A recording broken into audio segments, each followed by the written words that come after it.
Hello and welcome back to my platform. Anywhere in the world you are watching this video, like this video, subscribe to this platform, turn on your notification bell so that YouTube will suggest and recommend our videos to you so that you'll be able to know when we upload a new video. Here we bring it raw, undiluted. So yes, I was invited by the police people. They call them the National Cyber Bullying stuff, right?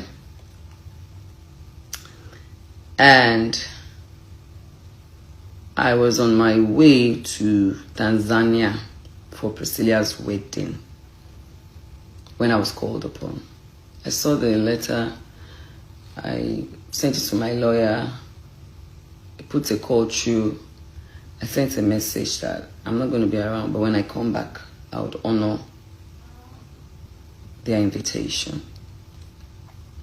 So I traveled and came back. When I came back, they responded with a letter and asked me to pick a date.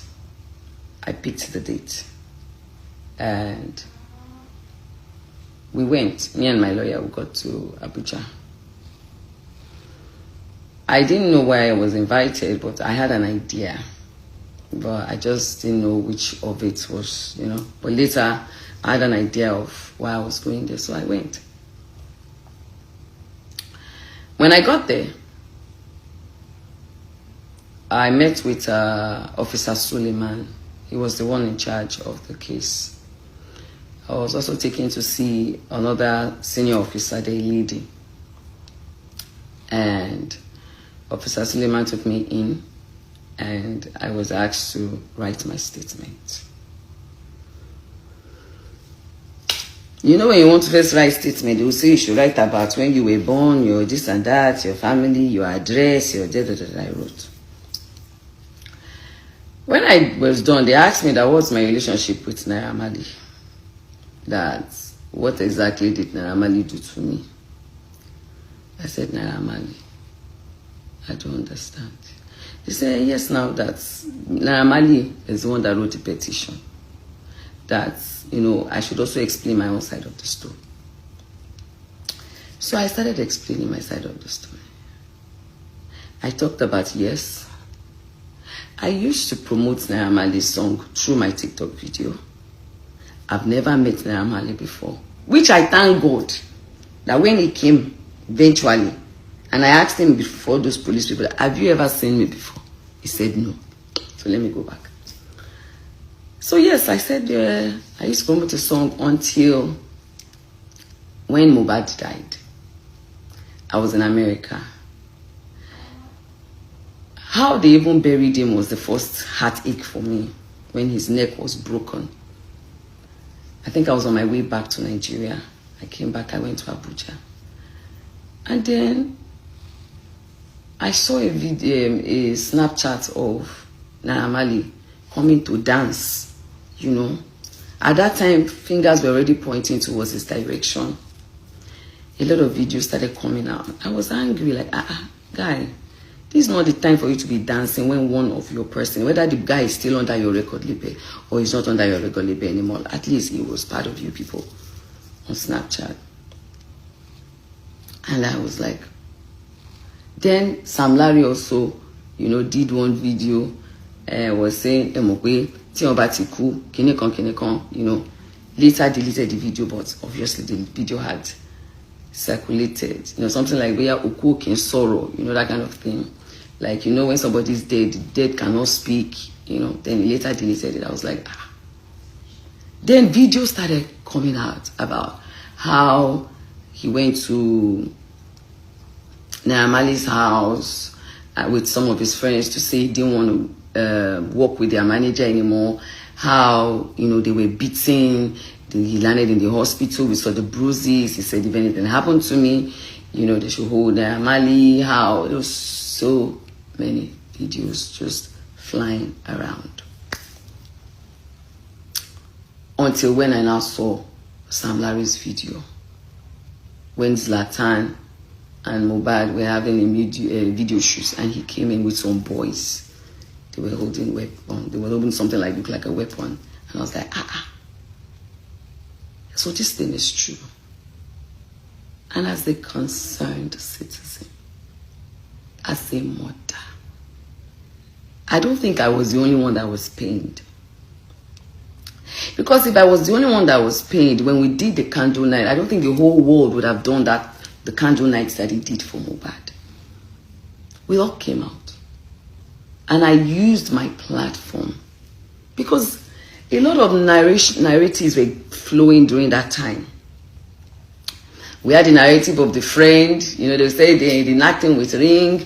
We had another narrative, you understand, about so many things. And then when Sam Larry's voice came out where he said, what he basing? What he basing means that they have buried him. All stations settled. I said, I don't want to believe.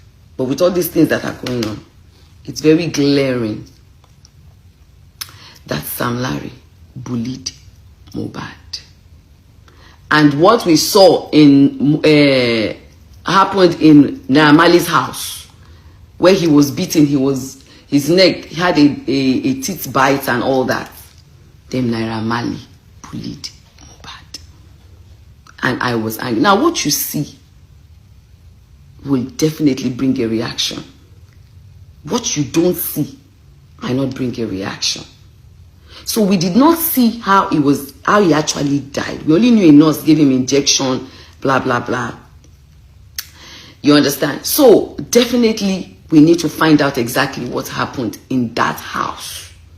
Even though me and some of we concerned people are angry with all the videos that we were seeing about the bullying. And he also wrote a petition. And he sang it in his songs. And he wrote it on Twitter. He put it there on Twitter. The Twitters are there. Internet never forgets.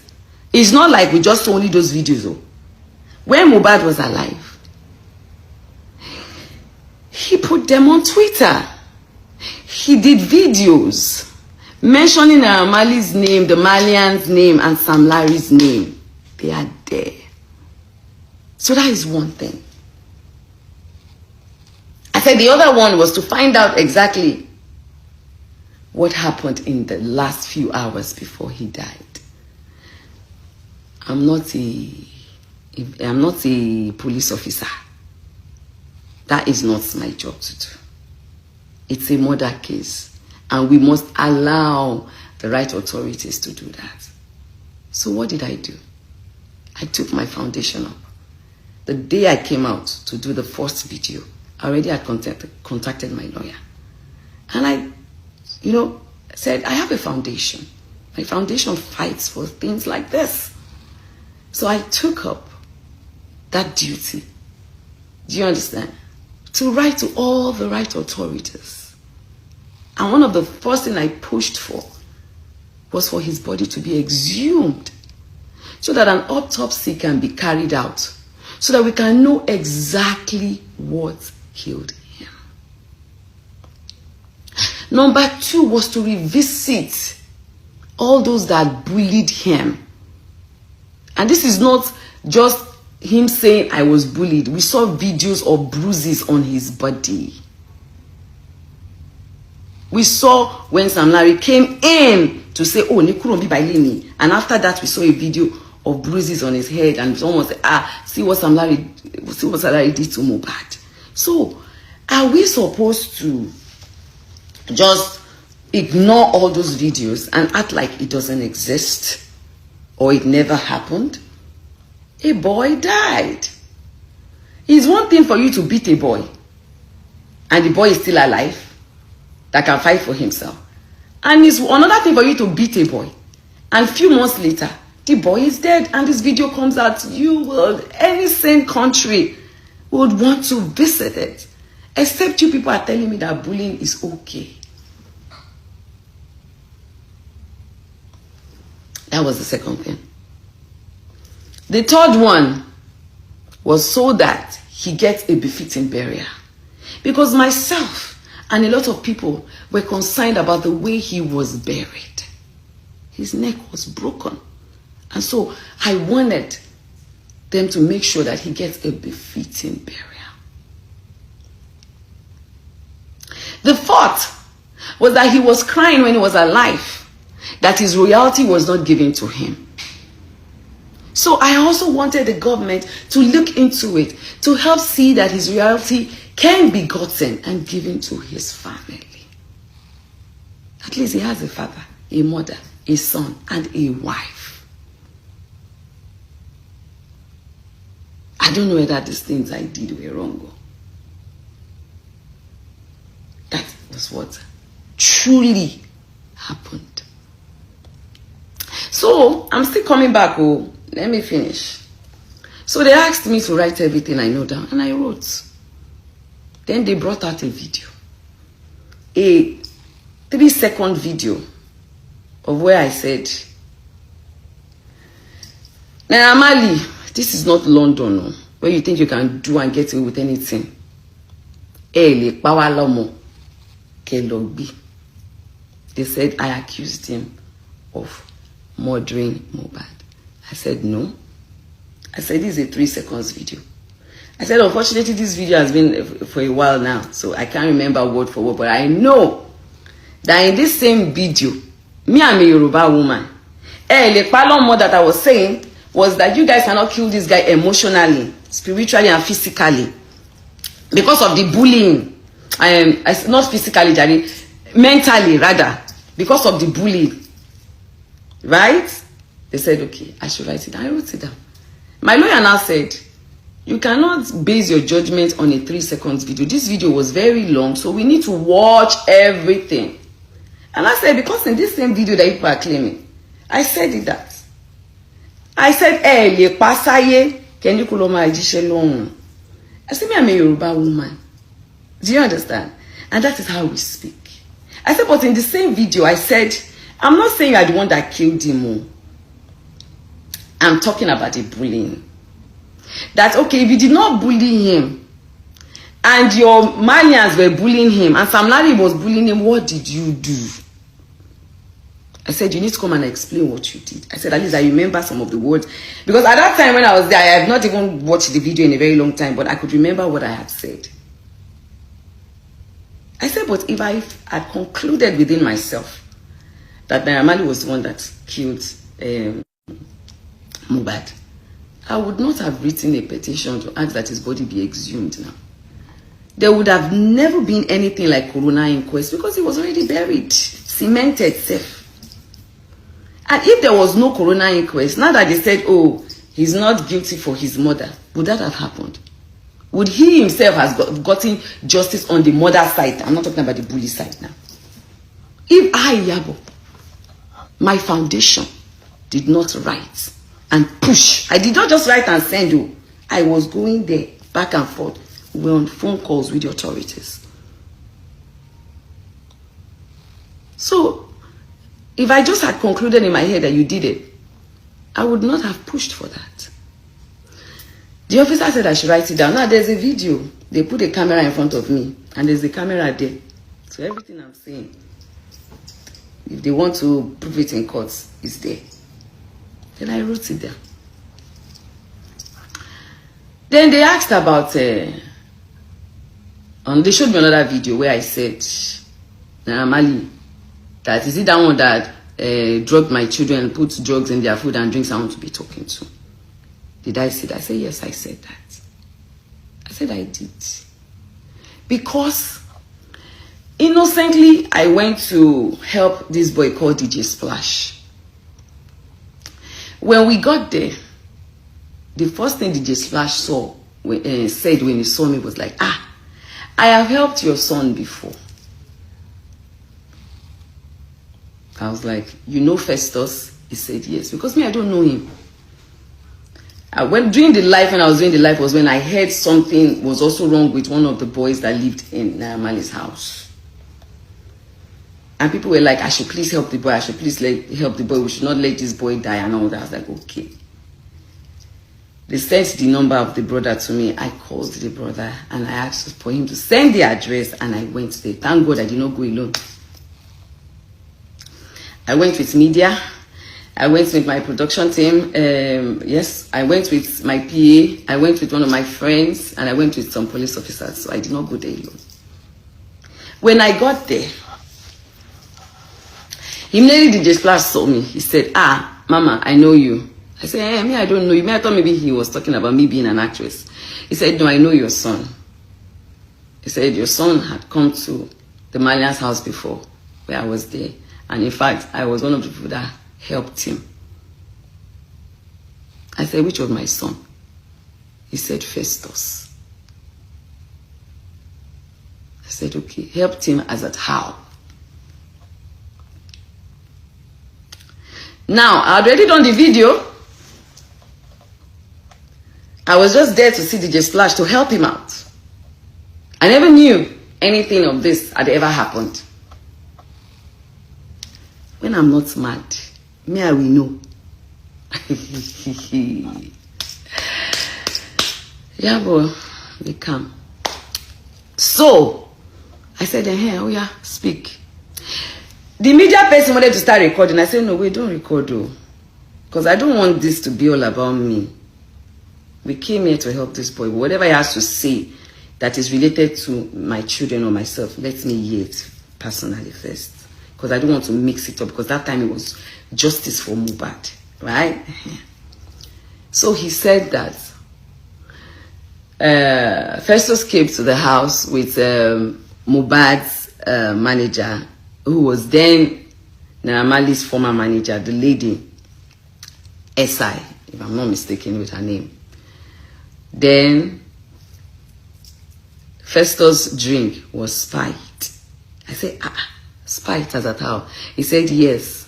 There's something that they call, I'm trying to remember the name of the thing, or M something, I don't know. You know, like it's a drug that they put it in drinks and in foods and in everything, that they did it today, that they do it as a normal thing there.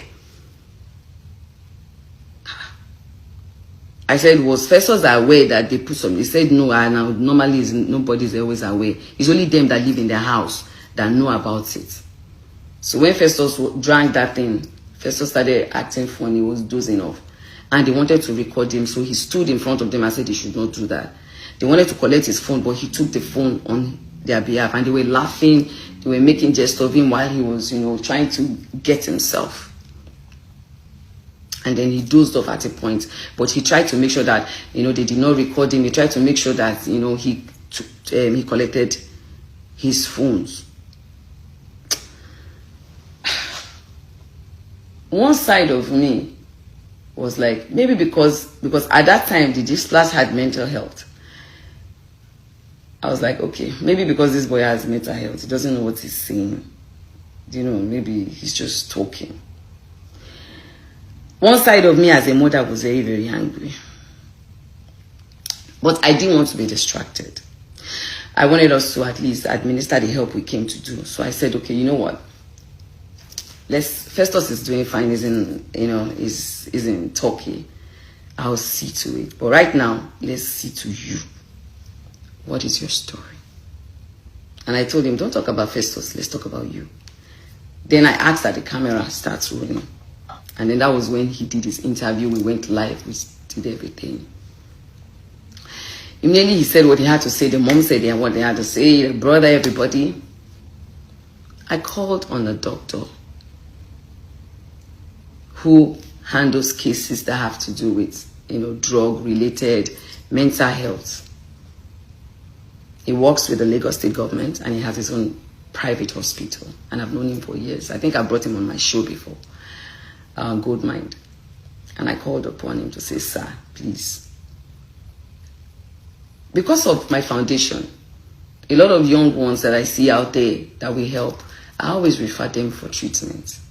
That's my own little quarter that I don't even come and talk about on social media. So I said, you know what, sir, I want to bring a boy to you. The mom will bring him. I'll give them the address and the phone number, please. This boy needs treatment. He's not doing fine, and we need you to help him. And I sent the first part statements to him. And I said, whatever it is, that is the other payment, please forward it to me when he comes to see you. Because treating patients that have any mental health related issue is not a cheap treatment. So what did I do after that? Immediately that was done, his account was put out there because I saw their living conditions. I saw that the mom could